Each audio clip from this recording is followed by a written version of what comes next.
Oh, do you want to turn it on? Is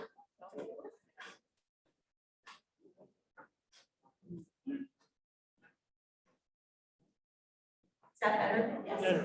So we're going to start in about 5 minutes. We want to start probably at 7. In the meantime, if we can have the candidates start making their way up here, that would be great. The mayoral candidates will sit on the stage and the city council candidates will sit in these chairs.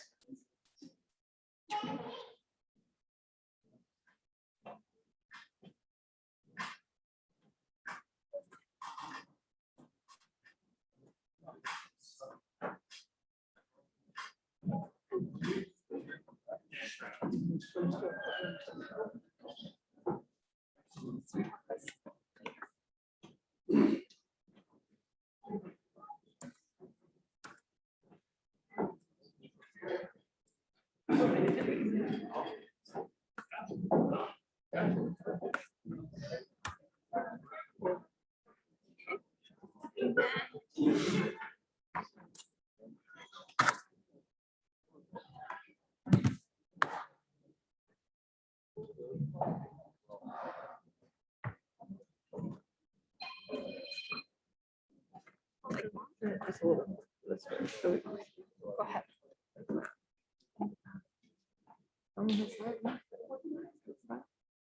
Just give it a second. Oh, they're right on the minutes.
Can you take some still pictures with your phone? Just like when there's a pause or something. Oh, yeah.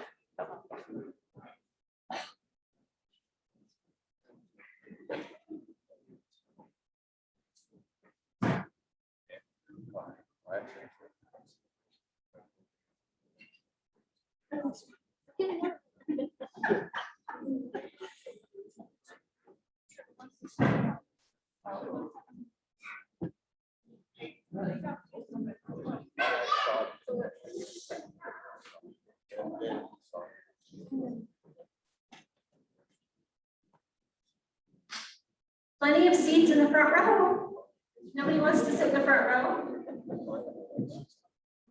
So I think it's 7 o'clock. We're going to go ahead and get started. Good evening and welcome. My name is Pat Guerrero. I'm with the Kanab Chamber of Commerce, and the Chamber is happy to be able to sponsor this event tonight. I did want to also introduce the other Chamber board member that is here and tell you that she's the one who put all this together. So let's give a little round of applause to Colette Cox.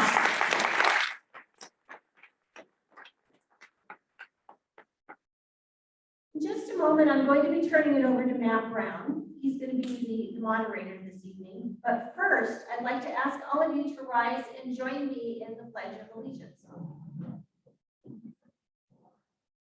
I pledge allegiance to the flag of the United States of America and to the republic for which it stands, one nation, under God, indivisible, with liberty and justice for all.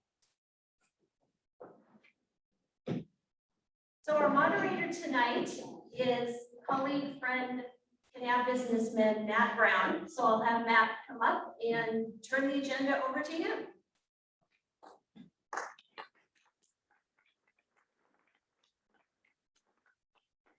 How you doing, folks? I didn't think I'd be up here doing that. Last time I was up here was Raising Cane, and I'll have to be honest, I was a lot more relaxed doing Raising Cane than this.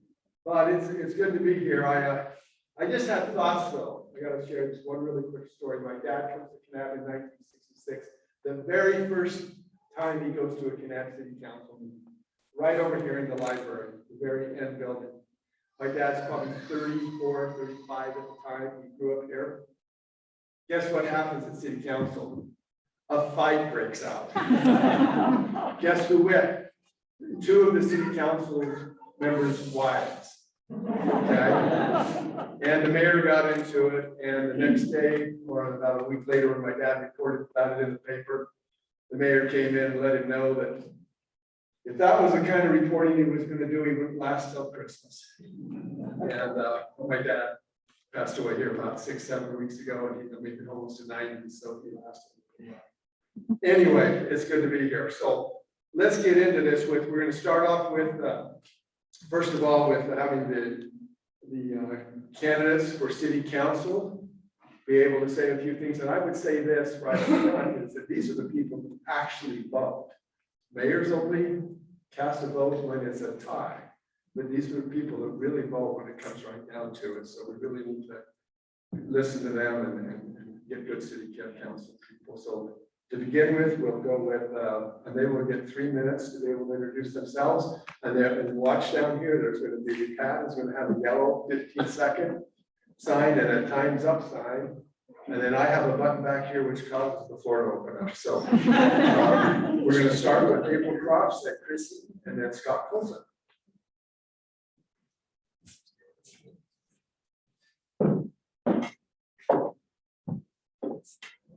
Hello, it's nice to be here. My name is April Cross, and I would like to tell you a little information and background about myself and why I decided to run for city council. I am a mother of 3 wonderful daughters, ages 10, 9, and almost 3. I was told not to forget that part. I have lived in Kanab for about 25 years, and I love this town and all the people in it. My husband, Brady Cross, and I have been married for 18 years. And the wonderful Brown family that I married into have lived here for generations and have a local ranch. I currently have the mail contract for the post office from the state road shed east of town to Big Water. And some of you might know me from Kanab United Drug, where I worked for Dave and Kelly Shakespeare and also the original owners, Ed and Joyce Bush. Prior to that, I worked as the district accounts payable clerk for the Fredonia Moccasin School District, where I also served as the school board secretary for 8 years. We are so incredibly blessed to live in a community where it is safe to raise our kids and can let them walk down the street and play and we don't have to worry about them getting hurt. And that is just so important to me. My goal is to help keep it that way. One of the ways I believe to do that would be to encourage the development of single family homes that are more affordably built so our young local kids can afford to stay here and raise a family of their own in the community they grew up in. And buy instead of government subsidized housing in apartments where they have to rent. I am running because I don't want to be one of those people that sit back, complain, and don't try and do anything about it. But to serve the community I love so much and be a voice for the people in it. I want to help preserve our small town values and spirit, and I don't want to California our town. I think our small businesses and ranchers are the backbone of this community. I am not a supporter of letting big box stores into our town and hurting our small businesses. I am also a big supporter of our local police and sheriffs and keeping local control of laws and policies and having the courage and backbone to stand up against any policies that infringe on our freedom and rights in this crazy world right now. I also strongly believe that community involvement and input is very important as we are here to serve and represent the people who live here. I am so thankful for this opportunity to run because of our great Constitution. I love our country, our freedom, our beautiful American flag, and everything it stands for. Thank you so much for the opportunity.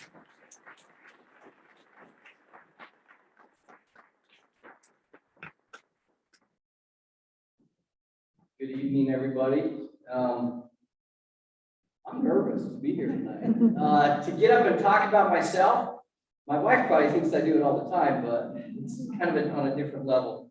I was at the county recorder's office today, and they said, in order to be a politician, you got to give promises. And then one of my friends sent me a text and said, if you make promises tonight, you got to make sure you don't keep them, because that's what politicians do. So I'm going to make a promise, since my mom's not here tonight, she will make donuts for all of you. So there's my promise that I'll make and probably not keep.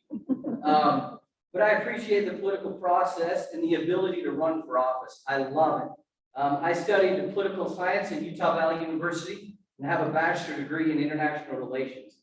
I'm a political junkie. Ask my wife. I watch the news, all of it, every morning, every night. I love everything about politics, but it's a lot different when you throw your hat in the ring, and it kind of is like, this is for real. This is really happening. But I love politics. I love the opportunity that we have to be here tonight. I appreciate running against Scott and April and Judy. And then I love that we have these candidates running for mayor. I think the process is great. But I'd also like to just give a quick shout out to my wife for her support. I've been on the planning commission here in Kanab City for the last 4+ years. And my wife has been a great support, and she continues to support me as I run now for city council, and I appreciate her for that. We have 4 kids, almost. We have 3, an 8-year-old, a 6-year-old, and a 4-year-old, and 1 on the way. And so I appreciate her and her willingness to stand behind me. I currently work at Iron Rock Engineering, so I'm involved in a lot of the growth that takes place in our city and in our county. And I'm also a 4th generation cattle rancher on the Arizona Strip. I was born and raised here in Kanab. I left for 7 years and went to school and went on an LDS mission, and I could not wait to get home. That was my goal, was to get back, mainly for the cows, but also to raise my children in this town. I loved growing up here, and I want to, as a city council, be able to make it possible so that others like me who were born and raised here, who will have the opportunity to come back and live here and raise their kids in this town, because we truly have a special town. As I said, I got my degree in political science at Utah Valley University. My emphasis and focus was on international relations. And as part of that, I spent a lot of time working with different ambassadors to the United States from all over the world. And with that, I learned to work with a lot of different people with a lot of different views and opinions. And I believe that that's a good thing, especially when you're running for office. I got the 15-second time.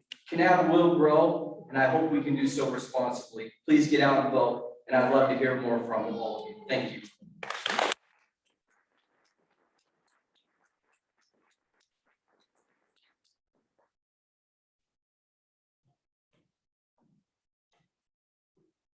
So I'd like to begin by just saying that if I'm elected, Shadow has promised to fight any wife or husband that is in there in any city council meeting that needs to happen. So appreciate her support in that.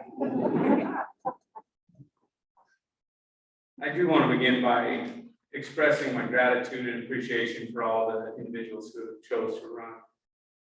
Putting yourself in front of the public like this is a very difficult process. It's very humbling. It's very frustrating. Oftentimes goes without thanks and a lot of criticism. And so I appreciate everyone who's willing to submit themselves to this process and to be willing to put forward their ideas. with that, I just kind of wanted to touch briefly on who I am and then kind of cover the subjects that are going to be covered by the city council or the mayoral candidates tonight. So I was born here in Kanab and then left pretty quickly after and spent a lot of time traveling this country as an Army brat, but always knew that this was home where I wanted to be. So my wife and I graduated high school in Fredonia and moved out in the world. And shortly after, we moved back to this area, made a home in Kanab, and we've never regretted that decision. We've been very grateful to be here and be part of this community. I've worked for Garcane for the majority of that time for the last 14 years. I've received 2 journeyman programs that I successfully completed, and also went to Snow College and received a associate's in science in business management. Been on the planning commission for about 3 years now. I got involved because I could see what an impact that land use could have on the citizens of our community. So I got involved and got into the nitty gritty of it and started to see what was going to happen and how things happen, and started to learn the process and learn what it took to be involved. As far as the vision of Kanab, I think we live in an incredible community. If anyone who lived here last year and watched the news around the world doesn't feel that way, I think you need to pay more attention to what a wonderful community we live in. We are truly blessed to be here and be surrounded by the people that we are. We live in a great place where people really care about each other. And I think our diversity at times seems to be highlighted as this very negative thing. But I also think most of the time it's this great benefit that we often take for granted that we have such diversity here in Kanab. So what I see as a vision for Kanab is to continue to do what we do well, which is just love each other and take care of each other. Leadership, I think one of the most important things is being able to submit yourself and then be humble enough to admit when you're wrong, change your ideas, adapt your ideas, and understand when those around you are contributing things that maybe you hadn't thought of. Economic and development and housing are directly tied to each other. So if you have more questions, please contact me, and I'd love to have your support. Thank you.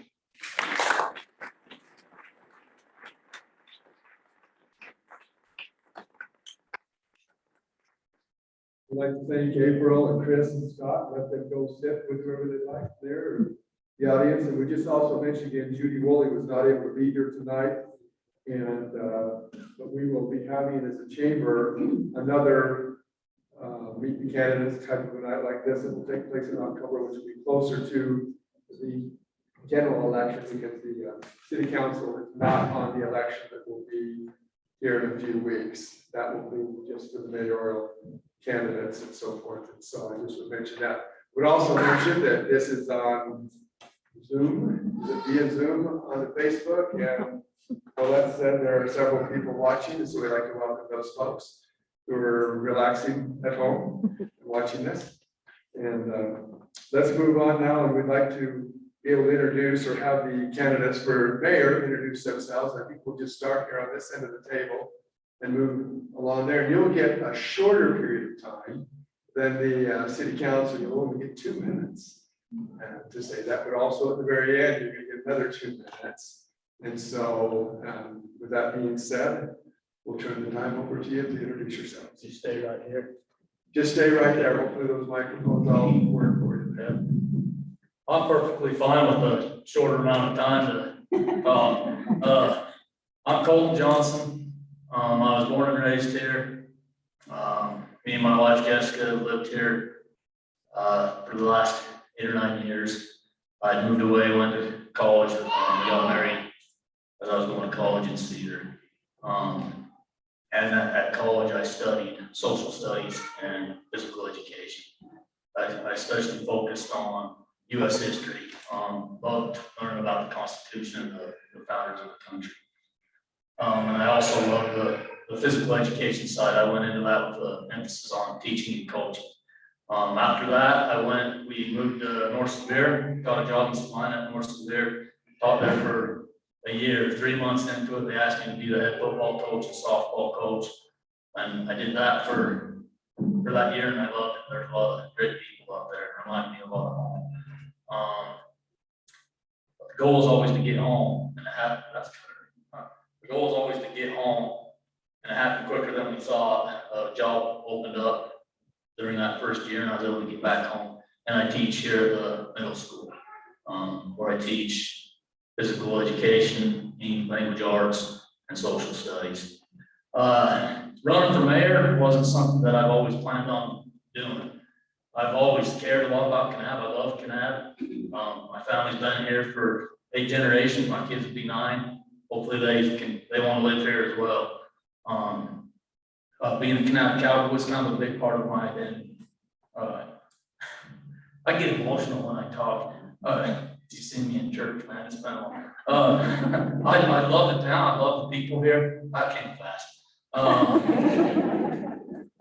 But my folks, I just want to represent local families and be a voice for the youth and local families and preserve the culture and the values that we have here. I'd love to hear from all of you on ways to help do that. Thanks.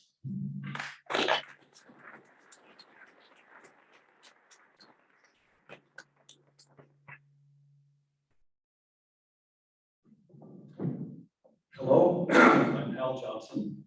I am Calvin Johnson's grandson, and my father was Dick Johnson, both of them passed away some time ago. I was thinking on the 2-minute warning that Camille is my sister. If you've known any of the Johnsons, we don't get warmed up till an hour and a half in, so I'll try. I was raised here and loved it. And this has always been our little playground, our little slice of heaven, our oasis to come back to and to play, and to visit family and family functions. And we became empty nesters a little while back. And Shauna and I sat there and thought, what do we do besides stare at each other and bicker because our kids are gone?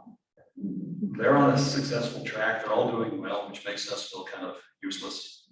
But, you know, we were in Utah County where we raised our kids, and we raised them. They went to school in private school, which is heavy Christian and constitutional based, and that was important to us. But we talked to each other and we thought, you know, we've been up in Utah County for 30 years. Where do we want to be buried? And we realized it was not in Utah County. It was down here where our family is, where our roots are. So we had a chance to move back about 9 months ago, and we couldn't be happier. My wife would always tell her children, your dad cheated me. I thought of, you know, marrying a cowboy. He moved us up to the city there for a few years, but she's thrilled to be back now, and we're just happy. And so I guess the reason this was not on my radar even a little bit, I came in, kept a low profile. If my bishop were here, walk into church 5 minutes late, sit in the back row kind of guy. But I realized that Kanab means something, and Kanab, you know, it's in my blood. And having been away from it for a little while, I see that even more clearly, just how valuable it is. And so I'm running to keep Kanab, maintain the spirit of being. Thanks.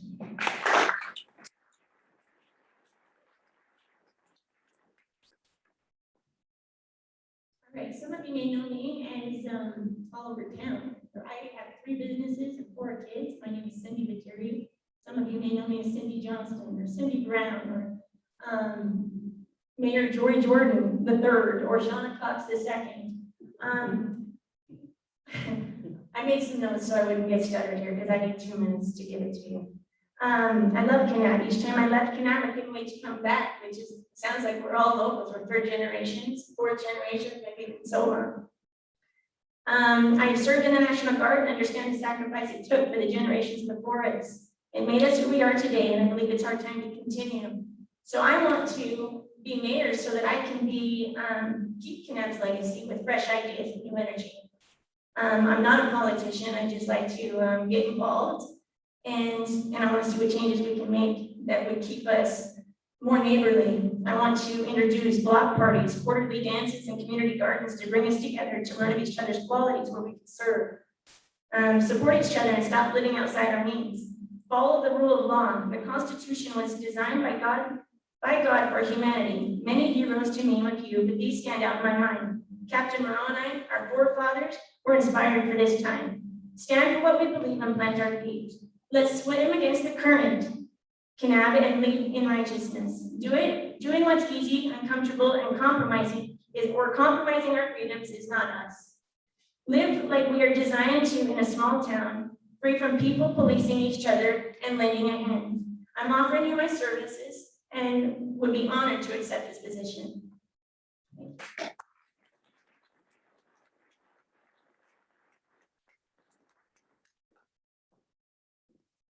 My name is Jeff Yates. I've been I moved to Kanab about 25 years ago with my wife, Jennifer Yates, is a teacher at the high school. We have 3 kids that range from 22 to 7. So we've got a wide range there. We have in the workforce here in Kanab, we have them in the elementary school. Our kids were all born here, and I've been very grateful that we have the opportunity to raise our kids in Kanab and what the place it is. I have served in the Kanab city government now for about 8 years. I spent my time in territory and planning and zoning for 2 years, kind of learned about how the city works, and took the, those that are on planning and zoning understand what I'm saying. Spent a lot of time on our general plan and so forth. I've spent the last 6 years on the Kanab City Council, 2 of which I have served as the mayor pro tem, which fills in for the mayor when the mayor's out, which I had the opportunity to do that for a while. My vision for Kanab is, I think as mayor, you're kind of in charge of the day-to-day or help with the day-to-day functions. You have a huge staff of dedicated people that help you with that. But my goal for Kanab is that we get brilliant in the basic services that city government needs to provide. We've made some significant strides in that, being able to fund some increases and some personnel on our fire and EMS departments. My priority would be that we fund the public safety departments more thoroughly, our roads, and continue to fund our parks and rec the way it is. Kanab City's been responsible with its money. We put money away every year for the last 5 years, and we currently are running a surplus. So that is my goal, to continue that in the future.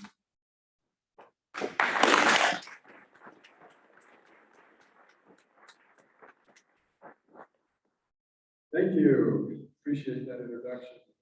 So I would mention as we go to the questions now, that we've got Sarai, Sarai and Shadow. Where are you? They're right here in the middle, and they've got their little boxes there. And there are papers on your chairs where you can write questions, and they will collect those. So if you have something, raise your hand, get their attention. They'll pick those up and they'll bring them up to the lab. So she will go through those questions and determine which ones to give to me to ask and so forth. And then she might even take your question or several questions, maybe about the same thing, and conglomerate that into one question and so forth with that. So I would just mention that. Let me make sure I not forget. I don't see any papers on the chair. There's, I think, oh, you got a chair, Grant, that was put up after they put them out. So there are some right up front here. Maybe, so Grant, you need to sit on the front row. Who needs a question? Just kidding. Anyway, so there are some more papers over here that I can see some other chairs over here. So we can get some more of those. So what we want to do, we want this to be really kind of rapid fire. And my thought was not to ask everybody to respond to every question. And then go through that because of the length of time that we have here, and that might take a while. And we really want to try and see if these answers can't be given in a minute and just really get right to the point on answering the question or whatever. Maybe don't, theorize too much on them or whatever. But, and so I'll ask the question of a person and then maybe if there's somebody else who really feels like, boy, that they got a passion about that or really would like to say something, then I'd allow some others to say something about that, but it'd still be that 1 minute. And so we can try and keep this moving along quickly. So I'm going to start off with some questions while we're waiting for questions to come in. And let me start off with this one. And I'll ask this of I'm just gonna do a little random here so that we start off, I'll say Cindy. So you get ready here, the questions coming. Is that what do you see is the core responsibility of the position of mayor within the city? So what is your view of what's the main responsibility of the position of mayor, the person who holds that position? So the mayor is. Oh, you're gonna each have to be in control of your mics and turn them off and on, so do that, please. Okay, then it's done. Get it going. Yeah. Can you hear me? All right, so the mayor position is the leadership over the city council, is my understanding. Also, if there's any kind of disasters in town, if there is any kind of national or state, I would represent in the sense that for our community, if any of those things were to occur. Thank you. Good. So Clay, what leadership qualities do you bring out? I just don't, I'm sorry. Sorry, Mel, I'm your study, like, no. That's right. You have to be at my house to do that. Doing that, right? So how? You've been called to play before. Yeah. Okay. What leadership qualities do you bring to be in the mayor's Kanab City? Well, I think it's a matter of consensus. I think it's trying to gain a lot of input from a lot of citizens.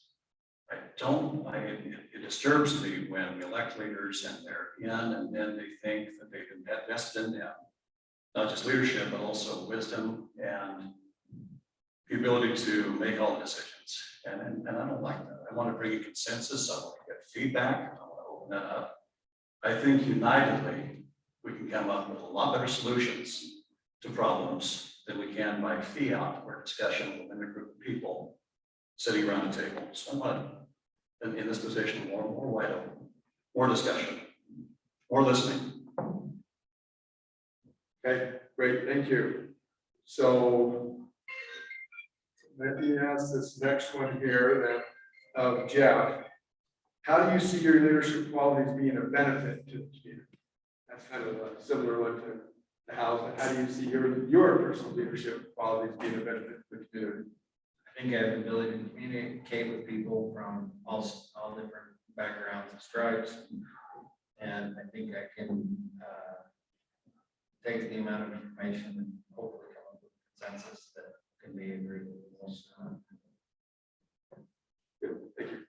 Cole, as mayor, picture yourself as being the mayor, what would you do to shape the economic development of Kanab? So what would you do to shape the economic development of Kanab? I'd like to see us diversify our economy. Tourism is great, and I think it's not going anywhere. I keep going with tourism. It's a huge thing. I work for a tour company in the summer. I just got done going to Peekaboo, do that 2 times a day. It's great meeting people from all over the world, but it'd be nice if we can't chase everything away that comes, industry, technology, stuff that can bring our kids home. And I feel like that'll help the housing as well. Jobs that can provide salaries that will help people afford homes. Good, thank you. Cindy, questions for you. How will you find out what the community wants? So as the mayor, how will you find out what the community wants, the residents want? Well, we have city council meetings, so anytime there's any changes, they come to city council to get anything accepted or not, and I think that's where we're gonna hear from them first. Otherwise, they're welcome to call the mayor as well and ask for questions, but I think it would still have to go through the city council because it wouldn't be my decision alone, it needs to be a community's. Great. Al, this one's for you. How do you think Kanab City elected officials should interact with King County government? Let me just go back for one quick second to the question you asked Cindy. I think that should be a proactive approach. I think that not just holding a public meeting, but actually canvassing, actually sending a survey out by mail or by email to people on issues that have competing equities, where people are over here and people over here, and actually actively just cool things down, let the coffee simmer for a minute, and get feedback in, and let's go from there. And I'm sorry, what's the question? The question was, as far as how do you think Kanab City elected officials should interact with King County government? Well and smooth. I would like to see Kanab City do a little bit more of leading out. I would like to see us, you know, this is from the outside looking in, and there's no criticism. But it seems like we kind of follow the county's lead and just kind of adopt what they do. We have 5/7 of the county's population right here in Kanab, city limits.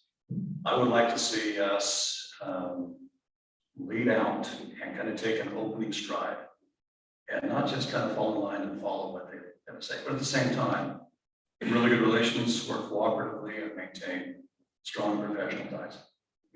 Thank you. So this one's for you, Jeff. What would you do as mayor or propose that Kanab City does to help improve the housing shortage in Kanab? Well, that's $1 million question. I think the thing that the city can do is they have to have zoning, and it has to be easy for people to develop. Kanab is growing right now. You know, part of the measure, what we use to see how the economy is doing is sales tax. And sales tax in the last year has gone up from the year before 16%. So, you know, as a general rule, there's a lot more business happening now. But I think you have to have rules where they can do it. I think a lot of the housing shortage, they're getting built. There's 100 units that are on the books right now that people are starting. And hopefully that helps the situation.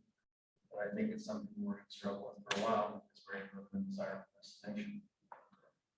So for the other candidates there, if there's others that would like to comment on it, that's obviously one of the major issues in town. That's a real crisis situation.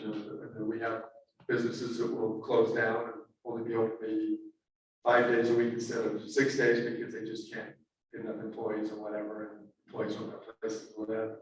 Housing costs are going up. So if you have other comments, if one of the other three would like to also comment on that, you would be welcome to do that. So I see you're making the move towards the mic out.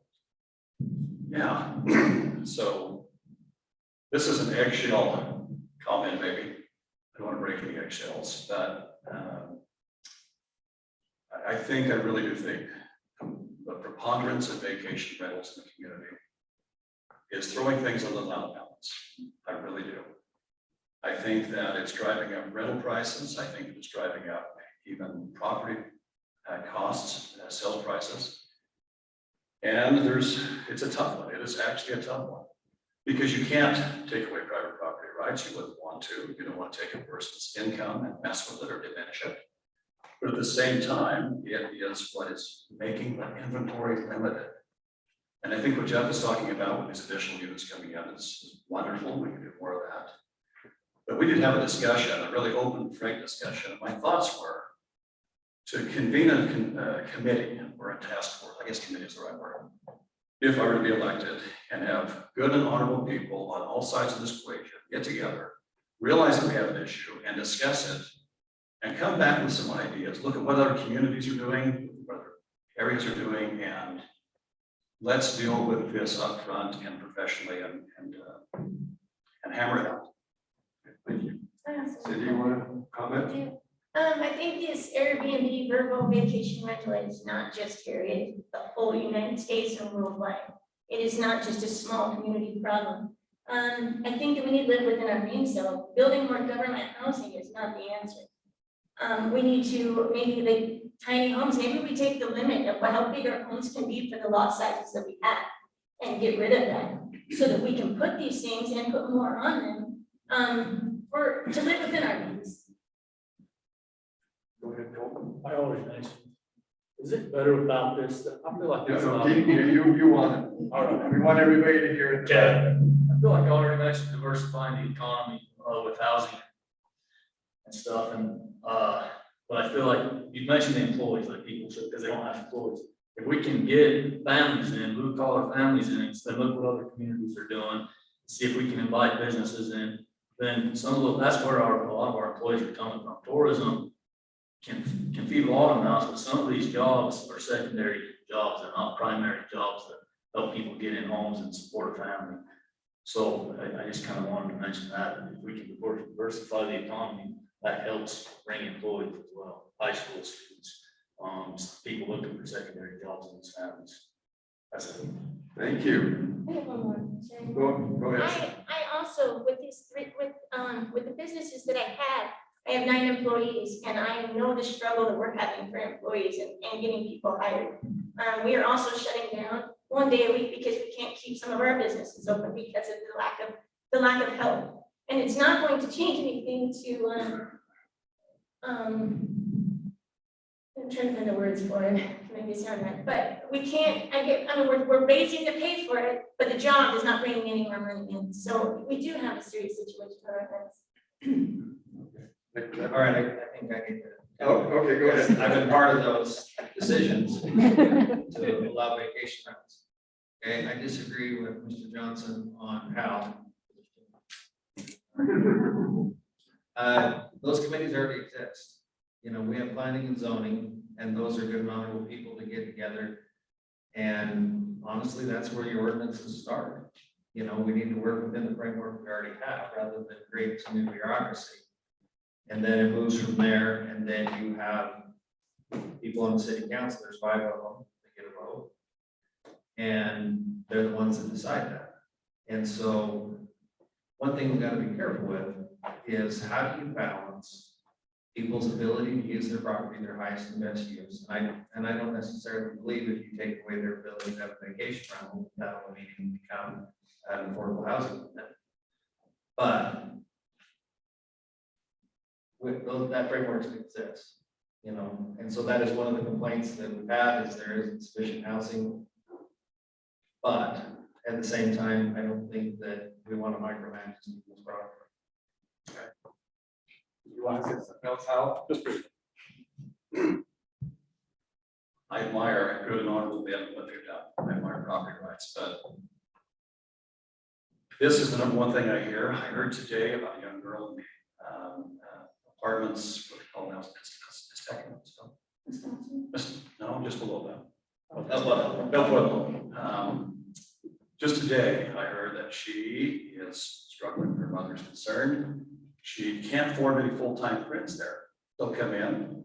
She has a family with a young girl her age. They're 6 years old. She becomes form friendships and they're gone. And this is something I hear all the time.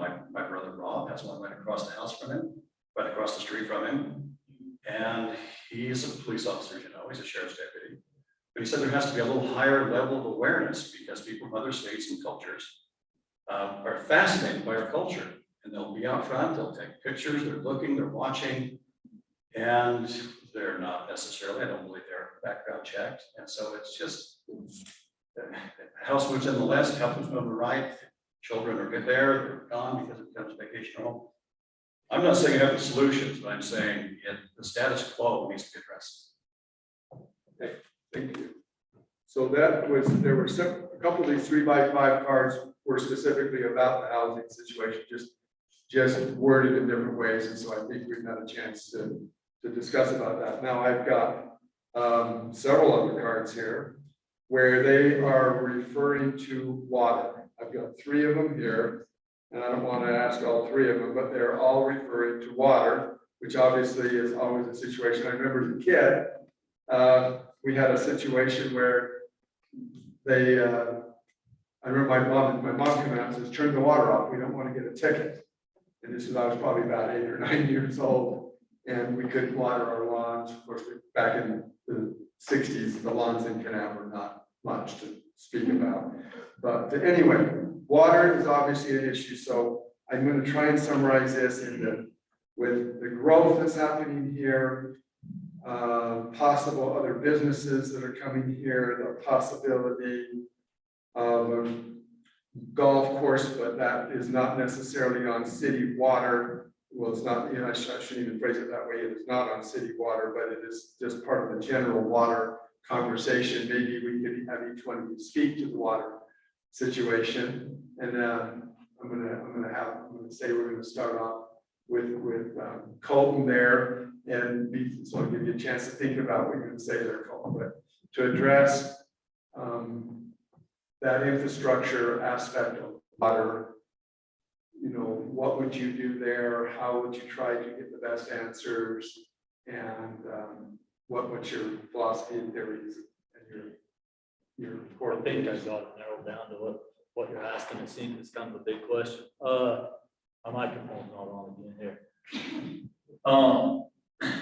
One thing that I always wonder about with water is if I'm really getting, like as a citizen, if I really know the whole story. So I'd like to get the right numbers. I know it seems like with water, you can get a report this way, a report that way, and it's hard to know really what's right and what's wrong, and if you have the right information. I'd love to be able to get that information and then get it out to the public and then be able to actually make a good decision, a really careful decision, but that's the only way to do it. If we don't know, if we really don't know the truth or don't have all the answers, that's pretty dang hard to do. Thank you. Let's go to you, Hal. We'll just go right on. So this is something that I don't know a lot about right yet. I'm finding out as far as infrastructure. And within city water, I know our ranchers and farmers are struggling mightily. I know they're very concerned about having to sell off their herds possibly if the monsoons don't come in. I know there's a lot of concern out there. Now, as far as in water, I have a lot of people asking me about the golf course and water concerns. And somebody related to me that Jeff, Mr. Yates said that we have plenty of water. There's no shortage of water. We have the water to grow and flourish and thrive. I hope that's true, but I don't know. I don't know the status of our water supply resources right now. Okay, Cindy, would you like to say that? There's two different kinds of water. I mean, there's irrigation water for our farmers, and then there's the culinary water, which feeds our homes.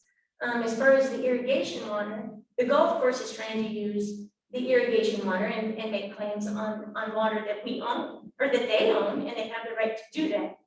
But where we have shortages in our reservoirs for the farmers that have had long-lasting irrigation crops, they need to address that first. It's not telling them, the golf course, that they can't do it, but I think that we need to do this on a pyramid scheme of who's here first and how long have those crops been in use? And also, can we find another type of crop that could be more water tolerant?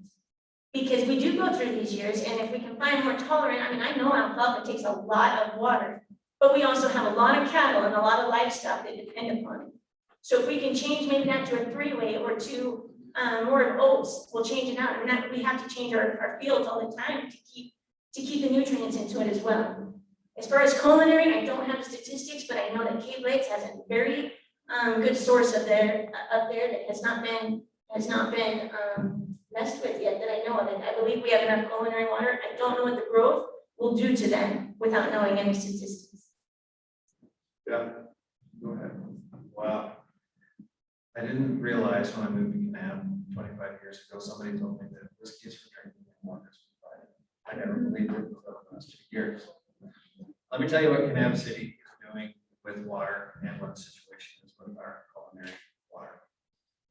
Kanab City is just finishing up. We've got about $1 million left on it on our biggest infrastructure project in our history. It's about $5 million, and everybody's seeing the tanks on the hill.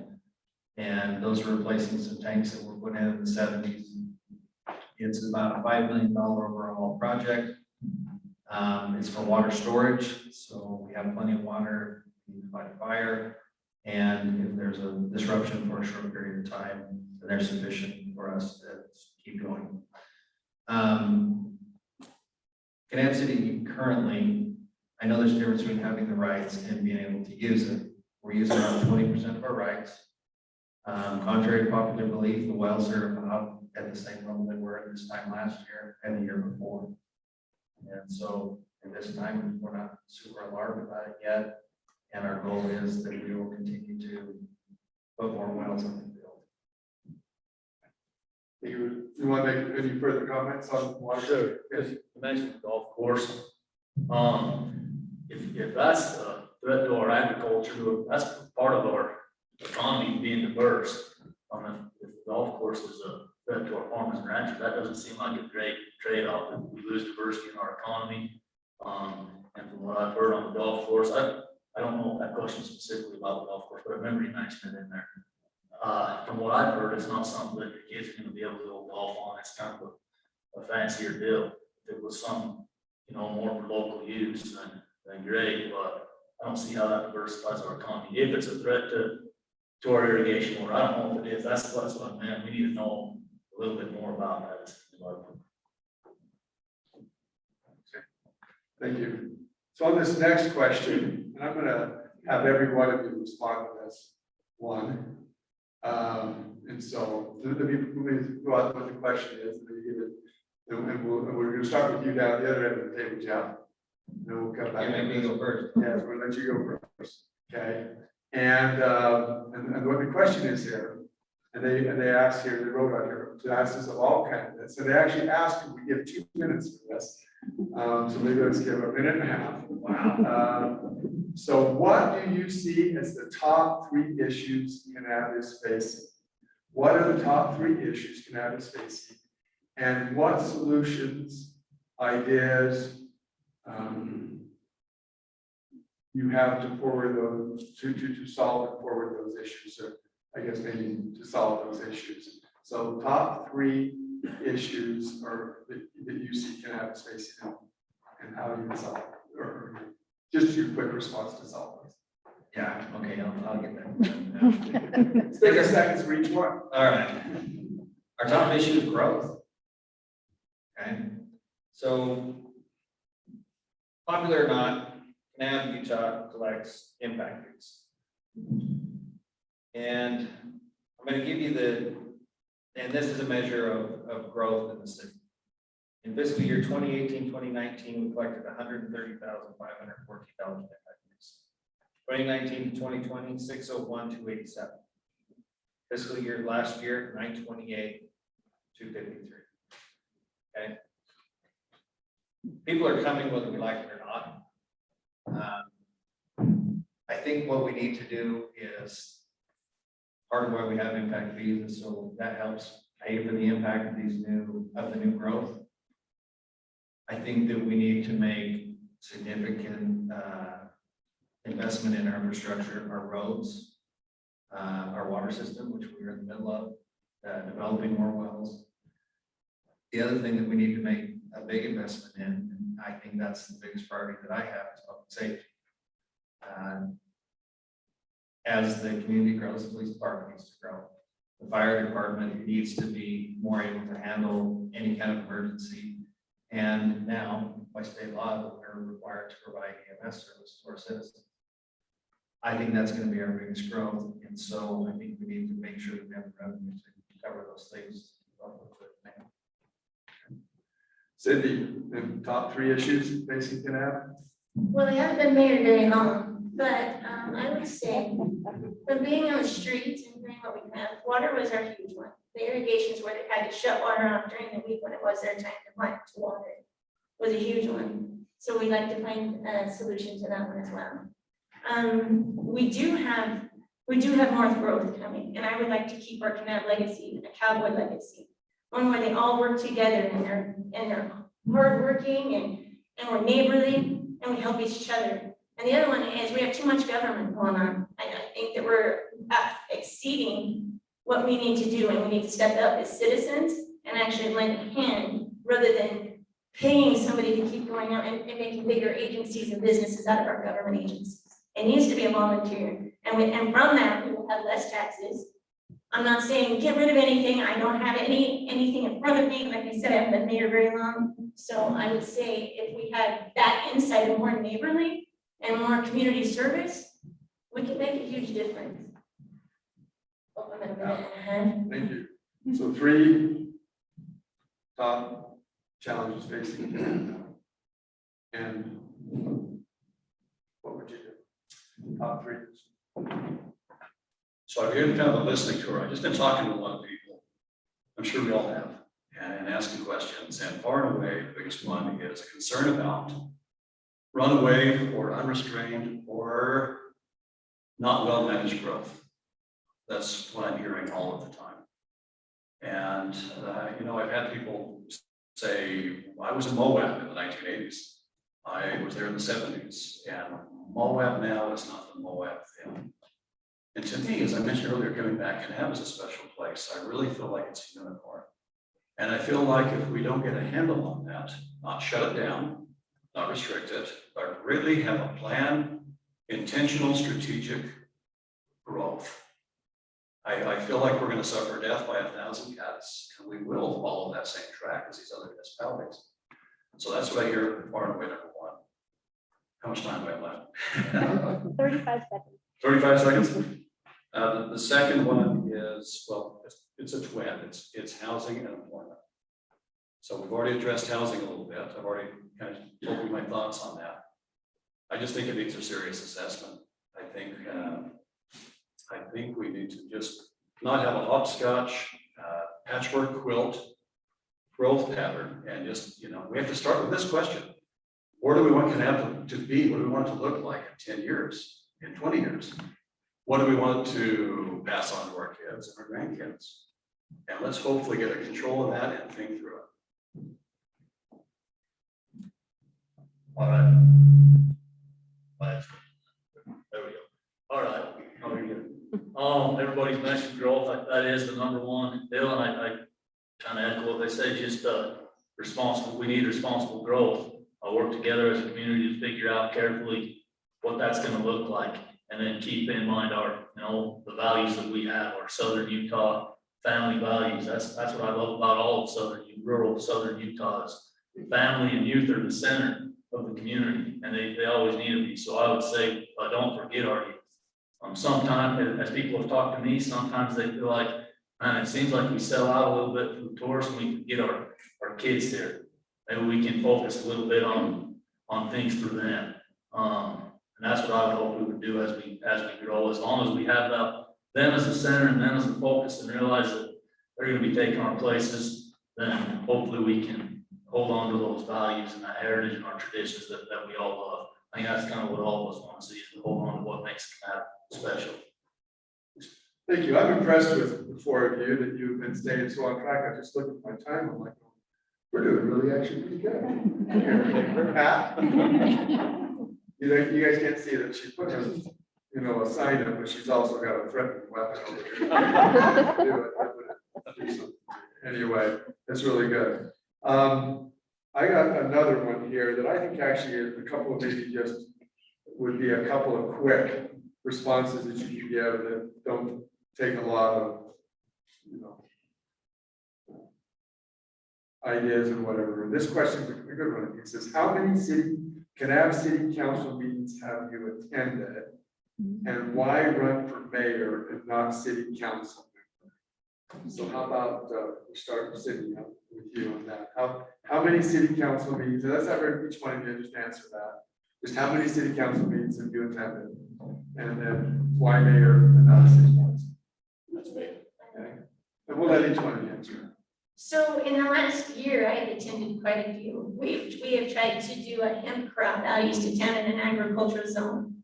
And so I've been quite fluent with some of their ways, and this is the first I've ever had to deal with it. So when they said nobody was running for mayor, I didn't say I wanted to do it. But when it came down to it, I said, all right, at least let's do it. And I'm here to learn more about it and how we can help it. And anyway, so I'm learning this. In the last year or two, I've really been attentive. Jeff, how many city council meetings?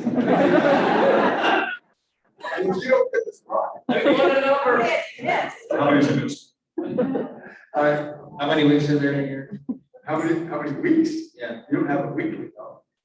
just hear me out. Okay, well, there's 52. Okay. And it's been, what you say, about 7 years? Yeah, 7 years. So it's about probably, 400 weeks. 400 weeks, so probably a couple hundred. And you answer the question, why run for mayor and not stay on the city council? I think I've gained the experience that I could kind of help set the agenda. Part of a lot of what the mayor does is helps the administration of the city. And I think I've gained the experience, in doing that and actually doing the job as the pro tem, that I think I can jump into the job on day one and be able to understand those things and be able to execute that. Good. Colton, how many city councils have you attended? And why mayor instead of city council? I haven't attended very many. I've watched them online, but with the representative democracy, I've talked to people that are on zoning and planning. I've talked to them, trusted them to represent me and talk to them about my concerns and stuff like that. And what was the other part? Why mayor, not city council? In the beginning of the introduction, 15-second sign came up and I kind of lost track, but I never really planned on running for mayor. I mentioned that. But I'd always cared about Kanab and what happens in Kanab. And it just kind of, the timing kind of was right and mayor felt right. And it was just kind of a feeling that I got that that was the right move to make. I just kind of went with my gut. It felt like maybe where I would fit best. Hey, Al, you want to take it? My first 6 months back in Kanab, I worked in the public lands for the county. I attended, I think, every single county commission meeting. Since I left there, I've attended, I think, the last 3 city council meetings, and I think the last 2 planning and zoning committees, meetings rather. And as far as vice mayor and city council, it's a fair question. The mayor is actually kind of the toothless tiger in our city. We don't even vote, as I understand it, unless you're a tie-breaking vote. But what I thought is you can kind of set a tone and a tenor. You're kind of the ambassador in a sense for the city. You represent the city in various functions and organizations and governmental entities and to the citizens. And if something happens, you're an ambassador. And I also thought you can possibly influence the discussion, the agenda. You can influence the agenda and the discussion possibly better from that position. Okay, thank you. So I'm going to give you a couple of different questions, and others, if you want to comment on these, you can, but we'll just throw these out to individuals here. And on that, so this one, we'll give this one to Jeff. What do you think about cargo containers? Have you noticed litter increasing in our town? What do I think about cargo containers? I think they must be referring to cargo containers being placed on properties and stuff like that. They're permitted. Okay, how about litter and the cleanliness of the community and so forth?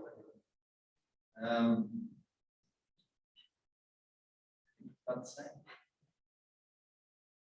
Cargo containers, I think as long as the rules are set up that people have the right to do that, they should be able to. They're supposed to be painted, in some kind of harmonious fashion in their house. And if they're not, that's of course the issue. And if, if the community doesn't want them, they need to go in its own, and we can do that change for them. Okay, anybody have any other comments they want to make? Cindy, want to? I don't think it's anybody's right to tell you how you can store your stuff outside. I think it's your property rights and you don't have to paint it any color you want. But I think if the neighbor don't like your color, you probably have to show up with a paintbrush and a smile and maybe some cookies.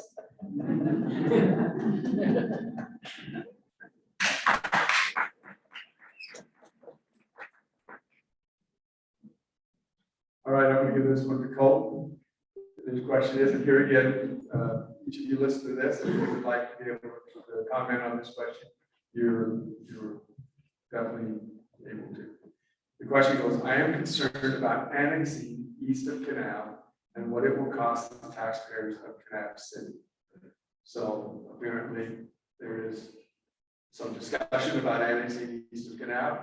What would your thoughts be of that? That's something that I need to learn. That's, one other reason I want to run for mayor is to kind of learn about stuff like that. That's something that I would need to learn about, talk to people about. I don't want to make any decision without talking to a lot of people and make really careful decisions. So I don't know how it would affect Kanab, either way, but it's something that I for sure work as a team with the city council members, and also hopefully everybody, I can get in contact with as many people as possible. Give me a call, tell me what you think, get good statistics, good data to make a good decision. I'm willing to comment on that. Go ahead. Annexation is difficult. It has to have 80% approval by That being said, there is a problem in Kanab right now, and that is, all emergency services come out of Kanab. So if your house catches on fire east of town, you have a Kanab City fire truck that shows up, considerable cost to the citizens of Kanab, that we do respond out there out of the goodness of our heart. And those people are provided a service equal to people in Kanab without paying for that service. You can annex if you are providing other municipal services like water and so forth, which we do not do annex. I think in fairness to everybody here that is a taxpaying citizen in Kanab, there either needs to be a fee assessed out there or if we respond to service. Al, would you like to comment on that? Just briefly. Along the same lines, I think that, and I'm glad to hear what Jeff said about the 8%, that's very informative. I've had people mention that, they say, we're happy with what we're getting on county services right now, they're doing a good job, they're lighting the roads, they're picking up the trash, the county's doing a good job, we're worried about these additional costs. I would just say, I think we all are, I think we need to have a clear-eyed view and a clear understanding, and not just a smattering of facts about what that would entail along financial lines. I don't think anybody at this table would be surprised if anybody wanted to raise costs through annexation without a lot of public input beyond what's absolutely minimally necessary to provide services. I know someone. With the growth that we're seeing Kanab have, where do we expect them to go? We can't go any farther to the Arizona border. We can't go north to the Sand Dunes. We can't hit our red hills. Our only choice is to let them grow going east. And so I'm not sure how we can accommodate that. Do you want to make a comment there, Jeff? You look like. Yeah, I think it's one of those things where the city and the county work together.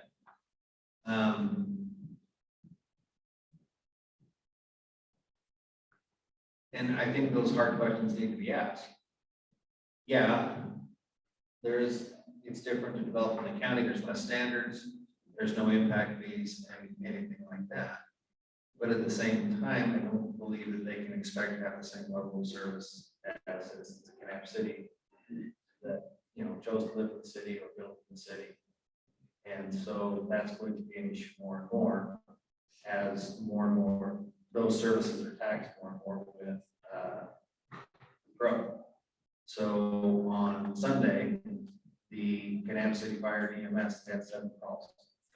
2 of them were outside of the county, and they respond as far as the foot of the guideline. And that's all Kanab City. So I think we do need some cooperation from our partners to take care of this. Why can't we subcontract that out to another another agency to help with them and let them pay for that? I mean, just an idea. I don't know anything about it. The one thing you have to be careful with is with changes in state law, we're required to provide that service. So it's something we have to provide. And so I don't think it's moral that we do not help our neighbors. So at the same time, I think we have to do it. Hey, Al, would you like to comment about it? Yeah, real fast. I'd like to ask Jeff, since he's a resident expert here, he's got the most experience. Where are we in that process? Are the county and the city well along that road? And how much input has been received from those that are in the county as far as annexation? I hope that's been really solicited. And the residents of the city about their feelings as well. Okay, so there is an annexation plan. Okay, right now we're in the process of annexing everything south of Kanab to the border. There's a patchwork down there, down by the most diesel service and so forth. All that is currently in the process of being annexed and north of Kanab. Okay, in order to annex east of Kanab, you have to have the area that you're talking about, you have to have consent of the people that are being annexed. You just don't do that portion.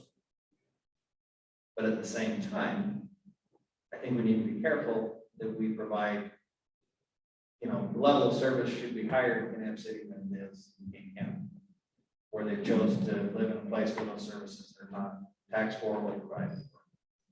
And I think the county would tell you the same thing. Yeah, let's let you go ahead. This is obviously will be probably one of the major topics of city councils for sure.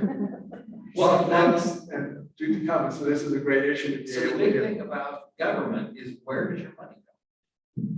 Okay, so the biggest department in Kanab City is the water department, it's about $1.5 million. After that is the police department, at about 1.1 million. And the third largest, honestly, is the Parks and Rec, which is at 700 and change, and fire is at 435. So that's where your money goes. And so I think that's what we need to be, we need to make sure that it's, I mean, that money's sacred, that's the taxes you collect, and that's, we need to give the citizens that can have the most bang for their buck. And I'm just curious because we've got Duck Creek that has their own fire department, we've got Orderville that has their own fire department. But I mean, I think as long as people within the county know that they're going out there without these facilities, I think they're gonna have to band together and say, okay, this is how we want to deal with ours, whether they subcontract that into a business, or if they decide to put their money together, pool it together and decide if they want to do a corporation. Thank you. I'm gonna ask you just a couple other quick questions here. So this was I'll fire off the call. If you were the mayor, what would your plan be for the police department? What would your plan be for the police department? I can just continue to support them, as we grow, they've got to grow. I just like to talk, I mean, let them kind of give us the answers, let them tell us what they need, work as a team with them. And kind of, to me, you're kind of serving them, you're on, if you're the mayor, you're kind of a member of the team and you're saying, hey, what do you need to succeed? What do you need to succeed? And let's see if we can do that, and then talk with the citizens and see, and it's just a big team community effort. So I guess the plan would just be see what they need to succeed, see where the citizens stand on getting that to them. Okay. Anybody like to come out? I think it's a huge priority. I think our law enforcement should be a huge priority. We don't like public expenditure of funds. We don't like small government. But that one, we like having low crime. Do we like being able to, and I shouldn't fess up to this maybe, but not lock our doors during the day and only lock them at night? Do we like that feeling of safety? That's part of the spirit and the culture of Kanab. It's part of what makes us special. So that's one area that I do not think you should scrimp. I think it would be creative. I know there's a lot of dollars out there, and we're probably, as a city, and I would hope, doing a pretty good job of accessing them. But where there's federal grants, state grants, or any monies that can support law enforcement, let's make that a priority always. Okay, I'll go ahead and comment on that. We had a city council meeting in the middle of the day 2 weeks ago.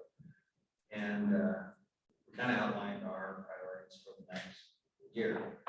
And the number one priority is the police department being permanent home, build a police station.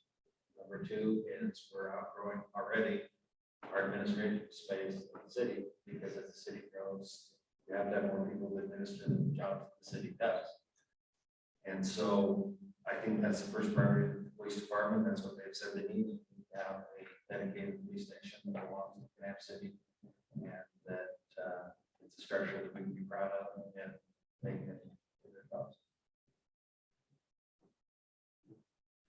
Well, I'm not gonna say I'm anti-government, but I'm gonna say that I don't like the idea of quotas. I don't like the idea of keep a cop on every corner. I think we're safe because of neighborhood watch. I think we're safe. There was a time back when they just had one sheriff and he appointed the people that if he had a problem, then the people came together and stood with their communities. I think we've moved from that maybe a little. I don't know that we need this many police officers in our town telling me that, oh, I pulled you over because I gotta meet my quota, or our highway patrol. I think there's a lot of wasted money, and I think that they're tax collectors, and we've already paid them, and yet they're out tax collecting us again, pulling us over for no reasons. It's not a safety issue. I know I'm not the popular vote in this. I'm just gonna tell you, I don't believe it. I'm not saying get rid of anybody. I'm just saying that. I can assure you right now that there is no vote. It's one of the Okay, conversations I've started. all right. I'm gonna throw out another one here. We've got, oh, we got some other ones? Let's see here. So, just recently, University of Utah did a study and that's not under question, I'm just mentioning this, but, about how important recreation is to cities and economic development. In fact, their study came out basically and said that, for all the success that they've been having on the Wasatch Front and so forth, the outdoor recreation was one of the biggest drivers for quality of life of people moving to those areas and choices to live there and so forth. And this question is around that. And that is about, do you support walking, biking, hiking trails such as ones for our children, used to get to school, city parks, access trails, BLM land, Jackson Board, other areas, and so forth. And so basically a general question of support of that quality of life outside the walls of home and in those public spaces. Let's start off with you, Colin. I'm a huge supporter of recreation, and all of those things that were mentioned there, that's not really necessarily what I'm hearing from most of the people I talk to. I grew up driving my bike on the gravel on the side of the road. My kids do it just fine. We walk, we take walks. What I'm hearing is we need a basketball gym or two basketball gyms. There's really nowhere. I'm not sure what happened back here, but it's kind of become a wave lottery deal. We've got to have basketball gyms to run our departments. It'd be nice to get lights on the baseball fields, things like that. So if there's money going anywhere, I'd like it to go to places like that. Our outdoor recreation is pretty natural. It's pretty easy to get out in the hills and recreate. But I'd like to see some stuff specifically for the recreation department like that, and that can bring revenue in. Good baseball tournaments, basketball tournaments can bring a ton of revenue in. The heat stroker is great, and it can even be bigger, and we can even have another one. It brings good money in. Let's say, Hal, would you like to comment on that also? I mean, just the idea of the quality of life here in Kanab. I know that's been one of your things that you were saying. That's why you got back here. Yes, no, I think the county has plans. I think there's, they frequently use the term, we want to be a destination county. And I think tourism is our golden goose. I think a lot of our businesses, if there are businesses around tourism, let's not let that suffer. Let's maintain it vigorously and encourage it. And that's what brings a lot of folks, these hiking trails. It gets them to have the opportunity to experience by through different travel needs.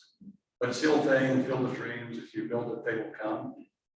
I think they add to our community. I think they beautify it. I think they make us a destination county. And one last thing I want to say though is not at our expense. I wish I could remember the number when I was at the county, but it was over $100 billion was appropriated by the legislature for outdoor rec in this last legislative session. The county is doing a very good job of trying to access those funds and improve. I don't want it to be on the burden of backs of our locals, but if it's not, I think it's a wonderful thing. Well, I believe we are like a vacation place. We have got so many neat things. We've got skate parks, we've got reservoirs with walking paths around it. We've got tennis courts, we've got basketball courts, we've had dance halls. We've got a lot of things that we've done with recreation, and it does build it. If you build it, they will come. I do believe it'll bring revenue. I coached baseball for a lot of years to try to get the lights on the fields down there, or up at the Little League fields, so that we could hold them further into the evenings. My concern is, where are we getting the money from? If we can't live within our means and we're asking for grants, that means we're now under somebody's thumb of what they can say and do to us outside influence. Recreation has received a lion's share of attention over the last 6 years that I've been on the city council. Recreation is actually something that you pay for in your property tax.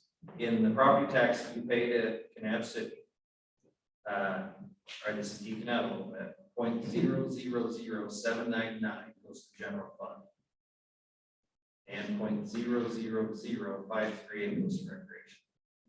So almost half of the property tax that Kanab City receives is earmarked, it has to be used for recreation. As far as grants go, that's something we've been very successful to do with our partners. And Siva, Kelly Knowles have a lot of those outdoor rec grants with the county, and we've built some of those trails.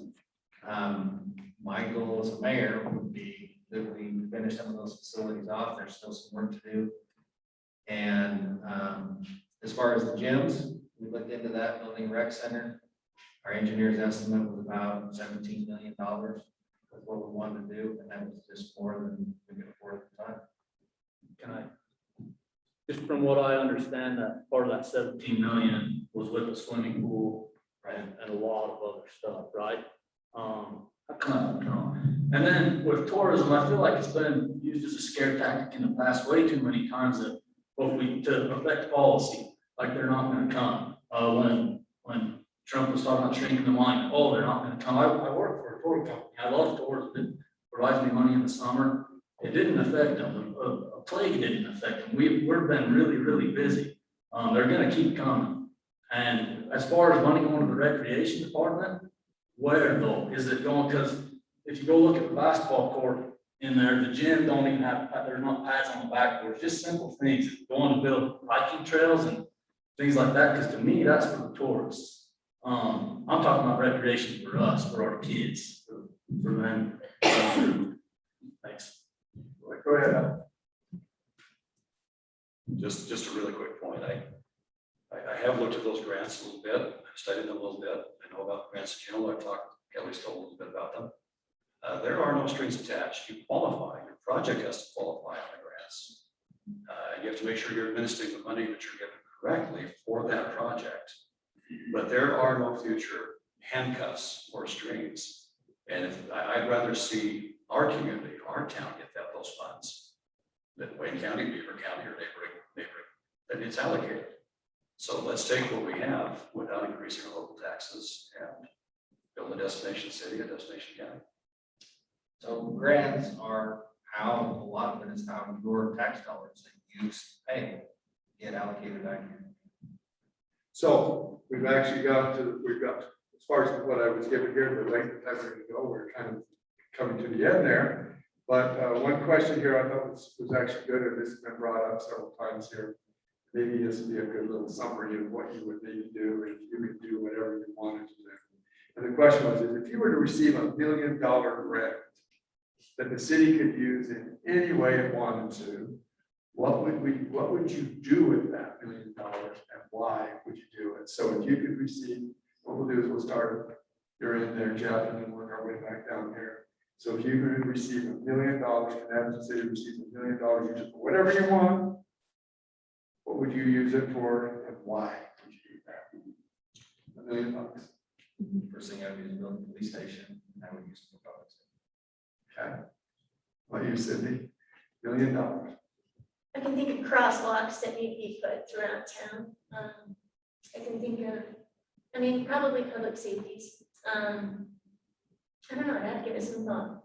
I'm not sure on that. How? Why not two? Two? Well, usually, sometimes when you get grants, you can also get matching things too. You can get it to two. No, two thoughts. My personal bias, I guess, would be a police station, no doubt. But that's a discussion for the community. Again, not a top-down decision just because you're in office, but get feedback, get information, find out what people want, what their priorities are, and then present that. So not the wisdom of Solomon, but maybe the wisdom of Solomon in the sense of collecting information and feedback on what the community thinks the best way to spend those funds would be. $1 million doesn't go very far, I guess, but yeah, I'd like to get input from the community. I feel like I've talked to a lot of people. I think I made it pretty clear.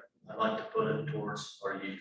That's, to me, what makes this area special. All of rural southern Utah is centered on families and kids that are going to be our future.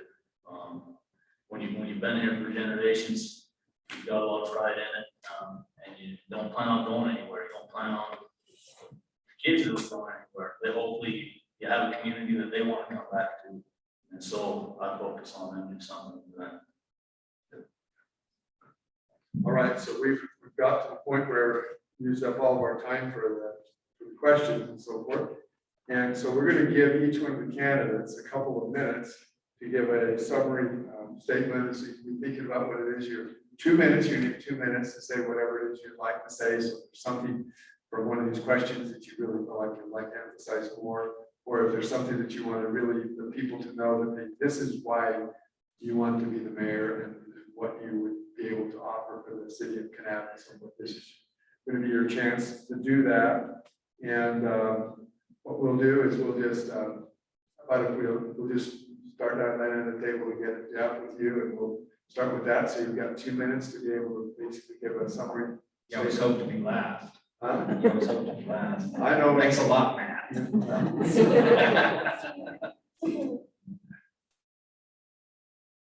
I've been involved with Kanab City for a long time. Basically what the city does is they are tasked by state law that they spend your tax dollars. They need to be responsible in doing that. The things that I want to do aren't very glossy or sexy. I think Kanab needs to do better. I think we can be more brilliant at the basic things. I think we need to improve our roads and our infrastructure. We're working on our water systems right now. We need to make significant investments in public safety. In the last 6 months, we've gone from having an all volunteer force in our fire and EMT. And now we have some of those full-time paid positions. Everybody, it's pretty romantic that everybody volunteers to do it, but let's be honest, everybody in this room is busy. To be a certified firefighter EMT, it's the equivalent of almost having half of an associate's degree. And those requirements are mandated by state law. So I think as Kanab grows, we need to grow into what I call a big boy city. We need to do those things that cities do. Your water needs to be clean and plentiful and needs to be stored correctly, transported correctly, and the system is reliable. The sewer system needs to work. When you have a call for service for fire or EMS, that service needs to have somebody that's professionally trained and able to help you, and or to put the fire out to administer medical services. I think that's what we need to do. When you have that infrastructure, you have the ability to grow. And Kanab is growing.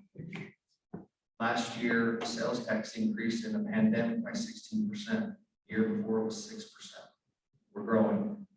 And it is my goal that we do better with those infrastructure things so we can serve our community correctly. And I would appreciate your vote so I can help in that.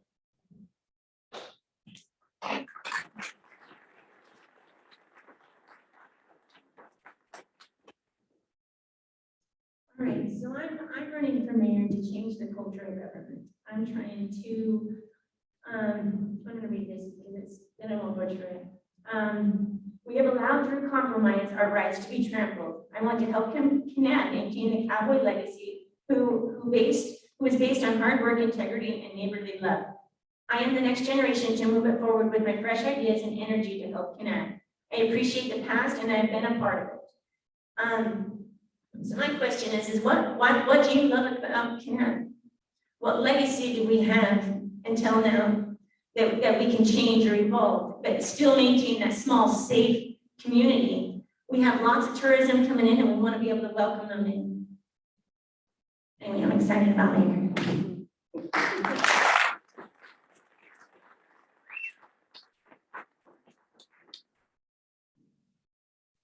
I'm grateful for this opportunity for all of us to be here. The chamber sponsored this event.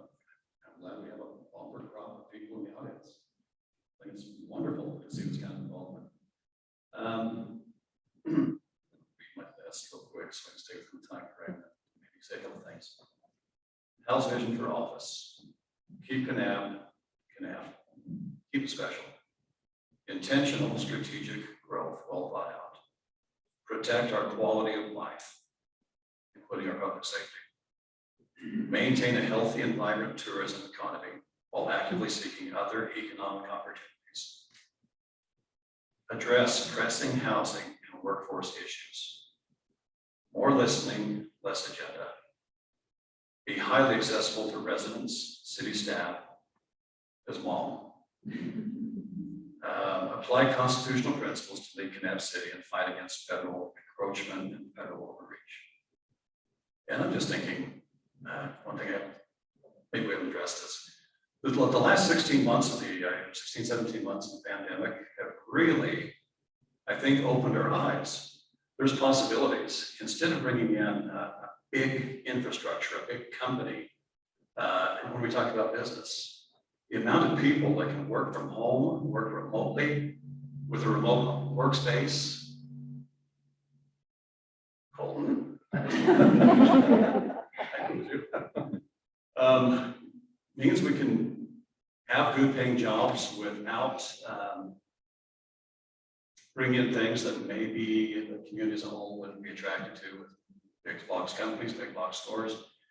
I just think it's a wonderful opportunity in this environment to expand our economy using work from home and the amount of internet, the broadband base that we have here, so attractive. Just a couple of thoughts. I'm reasonably running for mayor. I ask for your support.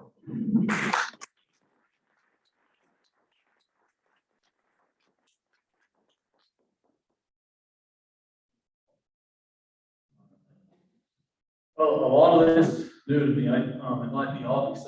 I'm a quick learner though, and I'm a good listener. That's the main thing that I want to do as mayor is learn and listen from the citizens and get good information to make careful decisions, because I care a lot about how we grow. But like we've all said, growth is inevitable.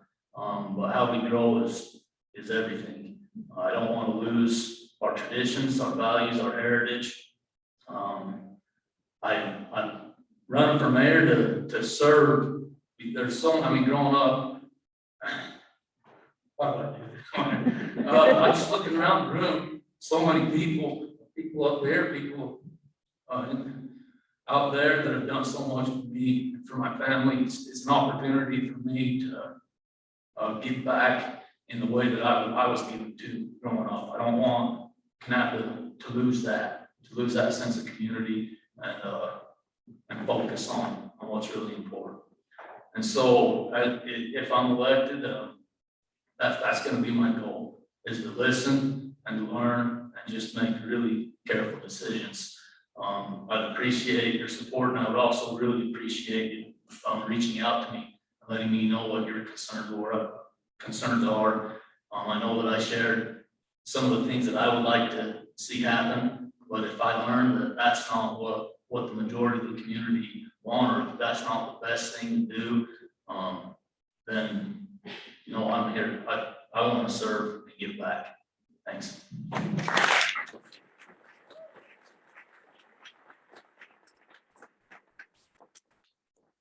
Really appreciate the 4 candidates here tonight, and I think it's a wonderful thing that you're able to have a meeting like this, and it can be very congenial, and people can be kind to each other and patient with one another. And I think that's important in our community and so forth. But would just like to mention, Colette wanted me to mention that if there are more questions that people would like to ask, that the chamber would put those out to these candidates, and then they would put that on the Facebook page so that those could be made known there. Would like to also just remind you that they're going to be here for another half hour after we're done here, and they've got tables over here so you can go and talk to them. Plus, I think in every one of their cases, they would love to have people contact them in whatever way, whether it's through phone calls or coming and finding them or whatever. I don't know if everybody knows, if they want to let everybody know when to be found and so they visit, so forth. But anyway, we just want to thank the chamber, want to thank Pat and Colette and Sabrina. Sabrina's down here taking care of all the Facebook things and so forth. and appreciate that, and appreciate Sarai and Shadow and their help, and everybody coming here this evening. Would like to just remind you that the election is on the 10th of August. That is a Tuesday. That's what, 2 weeks from this coming Tuesday? From there, so we're about, that's 2 weeks from tomorrow. Or is that, I don't know, anyway, it's 3 weeks, 3 weeks. Anyway, so we encourage people to talk about it, with their families, friends, encourage people to get out and vote and so forth. I know a lot of times people feel like, oh, it's just kind of decided or whatever. I don't think that's the case. And I would hope that people would all want to participate in and continue to make Kanab a great place by being involved. So thank you for coming this evening. To remind you, we have the candidates move right over the table here really quick so you can meet them or talk to them more. Thank you.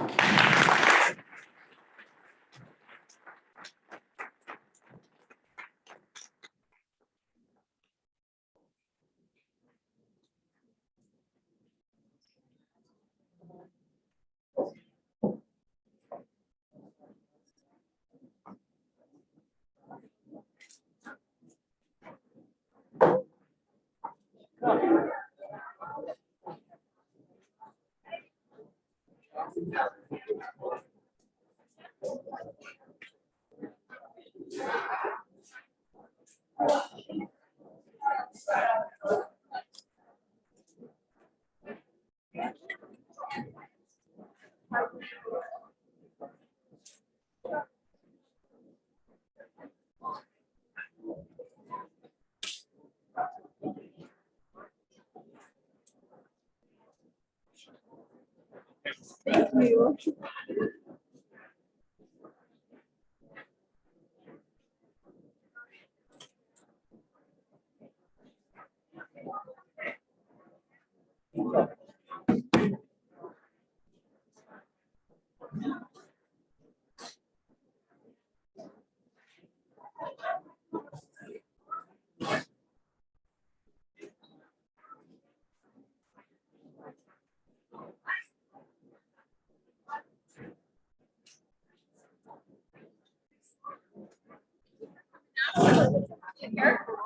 Yes, absolutely.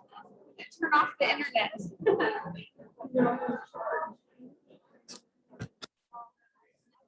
Yes, broadcast. Not yet.